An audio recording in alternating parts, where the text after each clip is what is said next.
Welcome to Virginia Time Travel.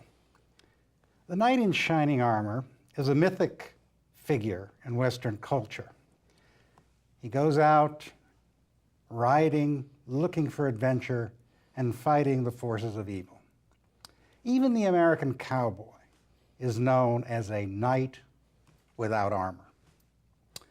But what was it really like to fight with sword and spear, fully armored? Well, today we have Mr. Bill Grandy, friend of the show, and director of the Historical Swordsmanship program at the Virginia Fencing Academy, to tell us what it was like. So, Bill, welcome back to the show. Thanks for having me back.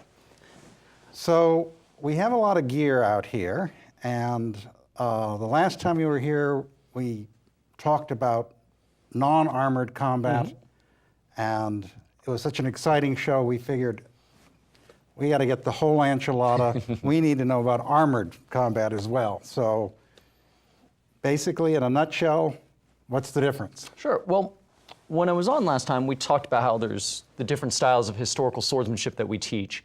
And one of the styles that I'd mentioned was a German style called the Liechtenauer tradition. And so when David Rao and I were here, we demonstrated how we had, for example, the long sword, we showed the single-hand sword, we showed the staff, and so on. And we talked about how it was an entire martial system where all the different weapon styles directly related to each other. But we said that the long sword was the central weapon within that style.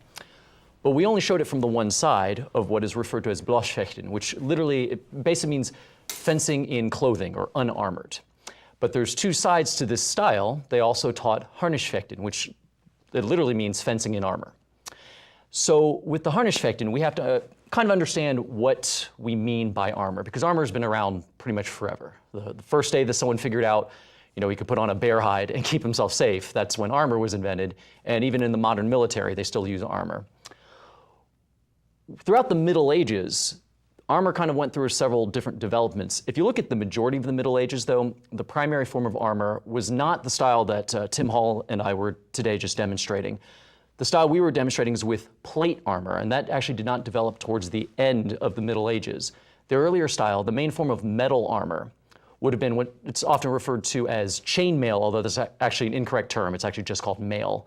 And that's where you have several links and rings that are hand riveted shut to weave into your garment. Usually it would be something like a shirt. And so you would put one of those on, you'd put it over padding.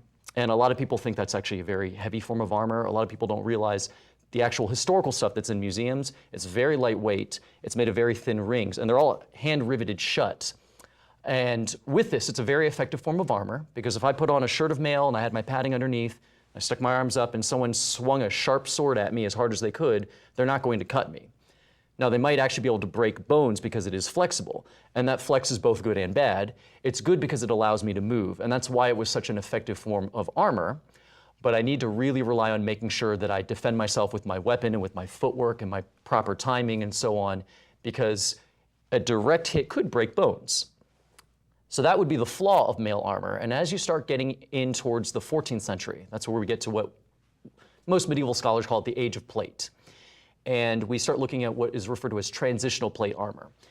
People were still wearing the mail, but then they would start putting on, for example, a breastplate that would cover just in the torso, and you'd strap that on the back.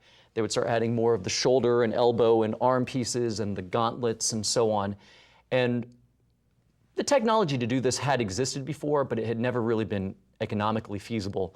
By the time of the 14th century, the technology had developed to the point where they could start arming more and more people with full suits of plate armor. The plate armor doesn't cover every single part of the body, though, because, for example, if you put solid steel underneath your armpits, you won't be able to put your arms down, you won't be able to fight, you're gonna look goofy going onto the battlefield like this, and you're not gonna be able to be an effective warrior.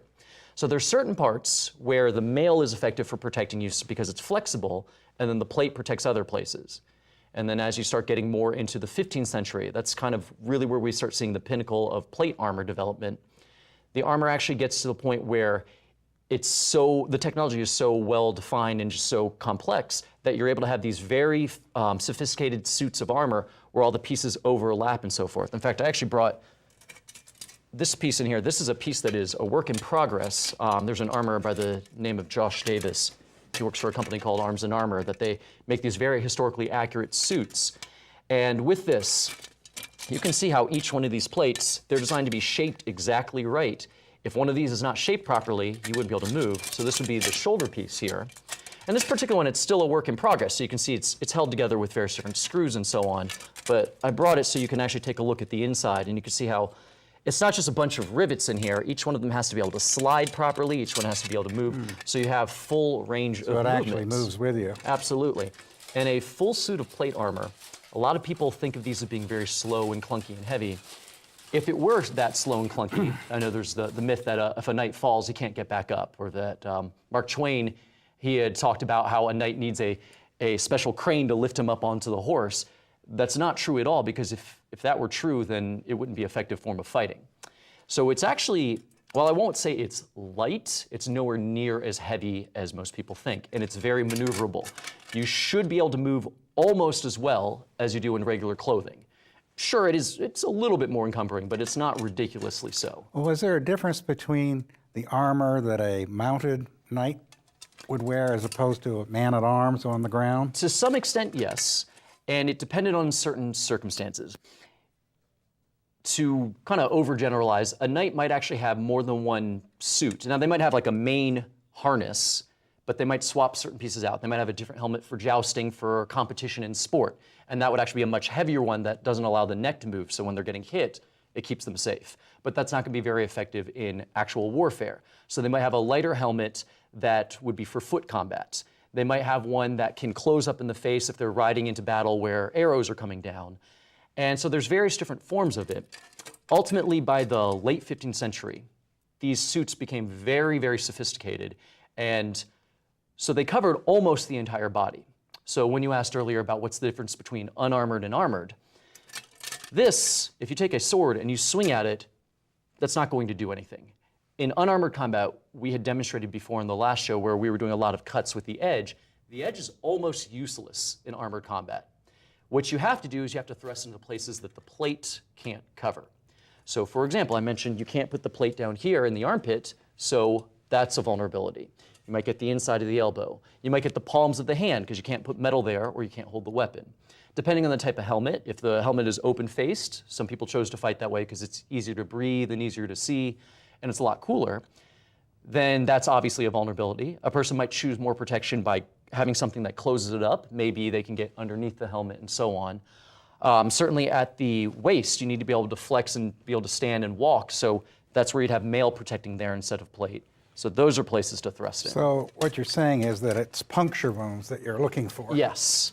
As opposed to cutting, Yes. slashing. Yes.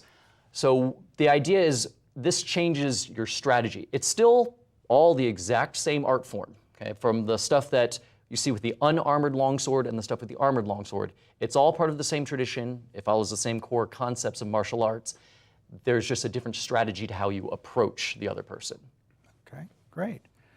Well, shall we have a look at some of the demo that we did earlier in the day? And, sure. We initially start out with you kind of doing an independent demonstration. What is it that you're looking for here? Well, essentially what it is, I did this to demonstrate a little bit of the forms that you would do to practice cutting, but I was doing it with the armor on, because as I said, you need to be able to move just as easily with armor as well as without. And if you look at the armor in the different contexts, sometimes it was used for the battlefield, of course, sometimes it was used for sport combat, sometimes it was used for judicial duels.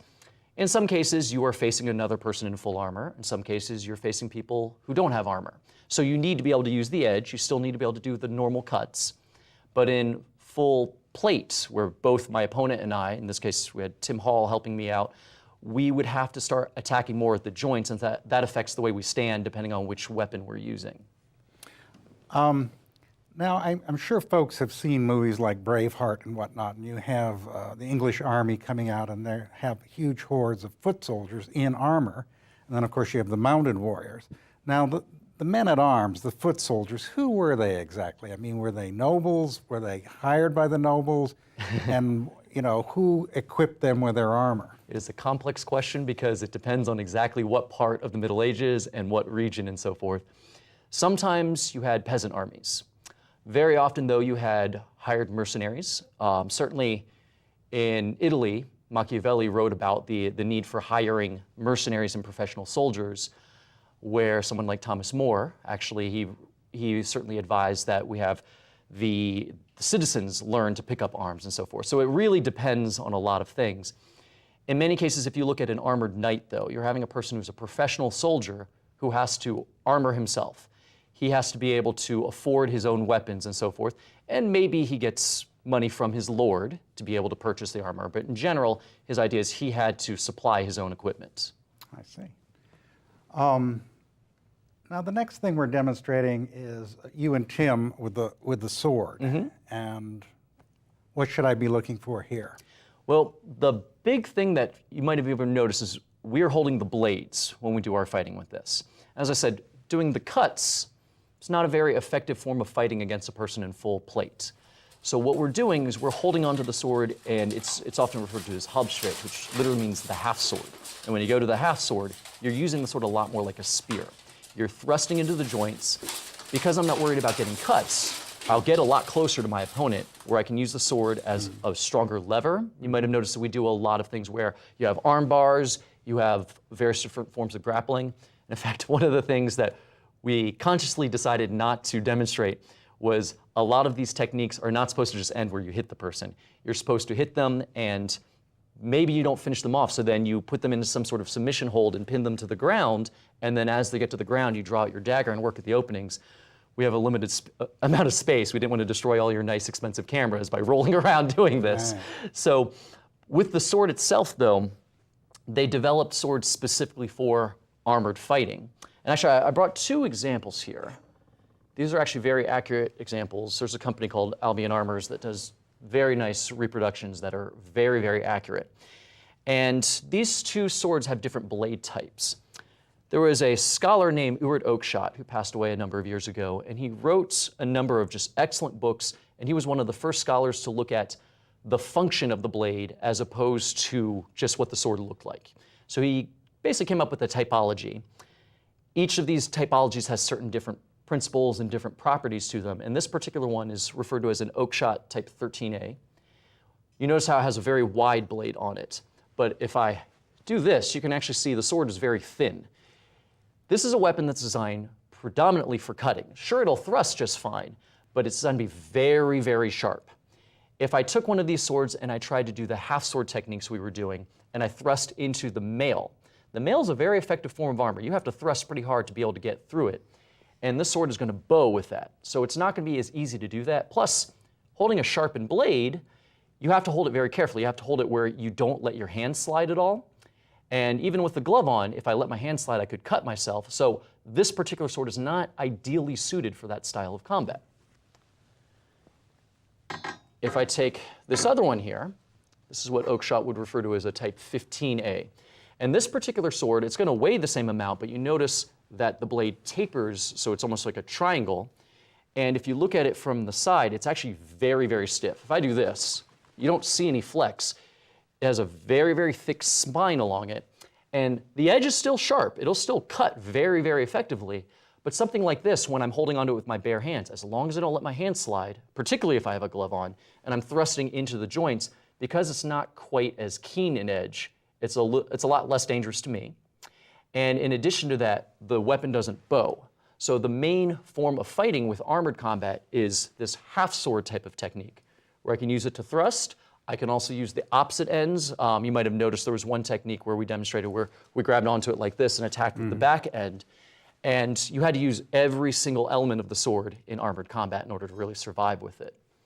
If you look at the point, it actually gets a little bit thicker here, and it's almost like a needle on this. In the parts of the mail, when you thrust into it, the mail, as I say, it's very effective. It'll protect you really well, but this point is so small that it might possibly penetrate into one or two of the links. And it may only go that far, right? It may go a half a centimeter, but you can imagine someone taking a nail and driving it a half a centimeter into your skin. That's not something where you just ignore it. It's going to cause you to collapse back. And while you're distracted with that, that might leave you open where you give another opening that your opponent can start overwhelming you. And that's also where we get to a lot of the grappling techniques as well. Typically, how long would an armored combat last? I mean, before they became exhausted? That is a very good question. We don't necessarily know exactly, although we do have accounts of armored combat duels where it was one-on-one and them lasting the entire day. We also have accounts of them lasting seconds. So it very much depended on the skill of the combatants. And in armor, unlike unarmored combat, it's very common that if you're going to hit a person, you don't actually stop them, you only injure them. Such as if you're hitting into the male that I'm talking about. It's going to be very painful, the person might start bleeding. That doesn't mean it's going to be mortal. So you have to keep fighting, and you start wounding the person over and over again, or getting them to submit on the ground, and that's where I said you might draw your dagger out. Now, typically, how much extra weight is being carried because of the armor? It depends on the suit. My harness, I believe, is about 60 pounds, and that sounds like a lot more than it is. 60 pounds in a box holding it up is very heavy. 60 pounds evenly distributed all throughout your body is actually very light. When you wear it, it's supported on your hips, it's supported on the legs, you have a few pounds here, a few pounds here, and so on. And actually, I have a number of students at the Virginia Academy of Fencing who they're actually active military, and they often tell me that the backpacks that they have to weigh are heavier than the armor. Interesting. Now we have a demonstration with the poleaxe, which I have a whole new respect for after seeing you work with it. So what can you tell us about this? The poleaxe is one of my favorite weapons, actually, and I always say there's a certain graceful brutishness to the poleaxe, because it is a vicious, vicious weapon. If we look at this particular one in here, you'll notice that this actually is it's a very exacting replica of a piece that's in the Wallace collection in London. And all of the pieces are very well decorated. It's not just an axe and a hammer and then they just slapped it together. With these weapons, they took care to really make sure that they reflected the honor of the opponent, or excuse me, not the opponent, the combatant. The idea of your armor being decorated, not your weapons and so forth, that was really a physical manifestation of your honor. So there was a certain grace to how this was constructed, and then in terms of the actions, most people look at this and think, oh, it's just a big bashing weapon. To some extent, that is true. I'd said that with the sword, you're trying to thrust into the joints, but in this, you've got things like that. That hammer face, it's kind of scalloped here so it doesn't skip off the armor, so that it actually kind of sticks. If you strike someone really hard with that on, say, for example, their fingers, where they're holding this, you're going to smash their fingers into the weapon. Hitting a person hard on the helmet, that's going to ring someone's bell, and even if it doesn't necessarily immediately damage the head underneath, it's going to twist their neck or something where you can leave them open.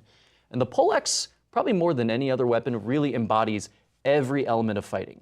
Some of the actions are exactly like the sword, but there's things where you're holding onto it like this, and the hand that's right here starts functioning a lot more like the dagger techniques. And of course, it has the spear techniques and so on. You have the ability to hook with this, because sometimes you can't really land a good strike, but you can trip the person. So it's a very complex weapon. Now, when armies would go out, would you have specific units who would have the poleaxe, or would it all be mixed together? Well, you'd have units that definitely focus on various forms of the polearm, not necessarily the poleaxe. The poleaxe actually was predominantly invented for armored combat. The big place you saw the poleaxe was actually in the judicial duel, where you might have two armored opponents who were fighting against each other. But in general, if you looked at a battlefield, you would see variations that are weapons that more or less function the same. They might not have as much mass on it specifically for plate armor. So halberds and partisans and various other things that if you use the same techniques, they more or less work pretty much the same. So you wouldn't have people going out with specialized units carrying specialized weapons? Oh, you definitely would. Oh, you would? Okay. You might have people, for example, who are focusing primarily on the pike, and then you might have sword and buckler men who are working alongside them, and the sword and buckler men might defend the pikemen against other pikes. Or, for example, you might have the sword and buckler men rush forward to pin the other opposing army's pikes out of the way while your pikemen start taking them out, and so on. So you definitely have organized units with this. Most of what we see in the movies is two mobs colliding, and you can't make sense of what's going on. And there's a small amount of truth to that to some time periods and some cultures, but in general, if you're looking at the 14th and 15th century, which is when this Liechtenauer tradition that I'm talking about really existed, that's where fighting in warfare was very organized. You needed it to be organized if you wanted to win. Now, we also have a demonstration with the spear. So what are we looking at here? So the spear is probably one of the more common weapons that you would have seen anyone using. You know, the first caveman who learned to sharpen a stick invented a spear. And so spears are pretty much used throughout every single culture. And the last time I was on, I showed some of the quarterstaff techniques, but with the spear, it's a quarterstaff with a blade on it. You can do everything a quarterstaff can do, but because you have that blade for thrusting, it's very effective for fighting a person in armor, or certainly it's very effective for fighting a person out of armor. It relies on the same sort of techniques with the sword where I was showing the half sword techniques where you get in close and you start thrusting with that. The spear is just longer, so it has more reach. And there's different sizes of spears, some that are more of the lance that you would carry on horseback for fighting and basically mowing down your opponent. But if you had to get to a place, maybe a city where you couldn't maneuver the horse, you might dismount and fight with your spear. Those would be a little bit longer. They're going to rely on reach. The shorter spears start relying a lot more on some of the actual striking with the haft as well as the thrusting techniques. And finally, we have you with the dagger. You've already mentioned that to some extent, but... Well, with the dagger, it certainly is a very important backup weapon. A knight would definitely want to keep that if he was disarmed, or if the battle's getting close, you're fighting someone and you're getting in so close that the longer weapon, the sword or whatever it is you have, starts to actually work against you. You might actually drop it in some cases, close the grapple, draw the dagger. There may come to a situation where suddenly you don't have a weapon and your opponent doesn't either. And this happens and you draw your daggers and you have to be able to fight with them. So the unarmed portion is absolutely important, as well as the dagger portion, which uses a lot of the grappling techniques. With these daggers, this particular style is referred to as a rondelle dagger, which happened to be a very popular style in the 15th century. Like the sword, it's designed to be very, very rigid. It has this reinforced point. There's no bend in this because you can see how thick it is on the spine, and then it's sharp enough that against an unarmored opponent you could make slashes against, say, their bare hand, cause them to drop the weapon. But in general, this is a weapon that's used for thrusting into those male openings. Well, before I ask you some questions that are really on my mind, let me ask you some that I think the viewers might want to know. And if they're interested in participating or in learning how to do this, how would they go about doing that? Sure. At the Virginia Academy of Fencing, we have our various different historical swordsmanship programs. The armored combat, I'll tell you right now, most of my students cannot afford armor. The vast majority of them either have no armor or they have very little armor. My more advanced students actually start working up towards getting individual pieces. But the idea is you would start out in one of our beginning classes, you would start learning all the Bloschfechten, the unarmored techniques. And as you start progressing, you would start learning the armored combat without armor. So you would learn how the techniques work, and you can definitely learn it that way. You never fully appreciate how to move in armor without actually wearing it, but it doesn't mean you can't actually develop a certain competency with it, and that will keep you going until you eventually get to the point where you can afford to get the various different pieces. So are there competitions between different fencing academies or people who do armored combat? Yes, there are, and actually it's not set up, for example, in the sport of fencing. There's very specific rules for how scoring is done and so forth, because it is a sport, and so everything is standardized.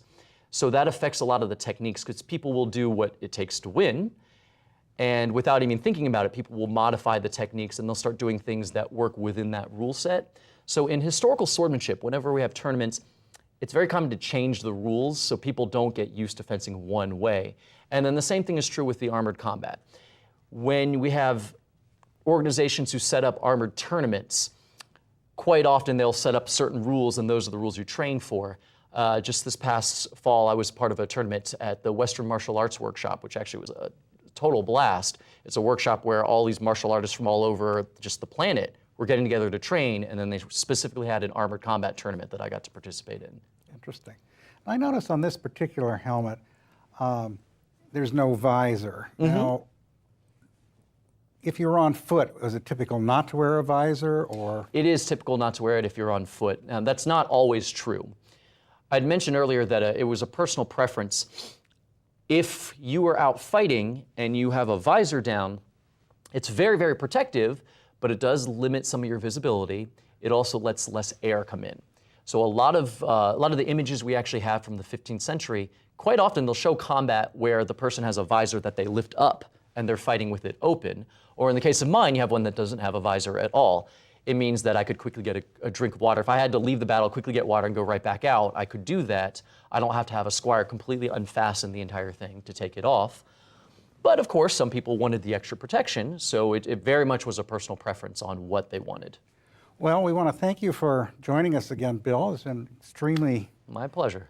interesting, and I could go on for hours. And we want to thank you for tuning in to Virginia Time Travel. This has been made possible by a gift from the Margarita W. and Donald J. Metzger Endowment, and we'll look forward to seeing you next time.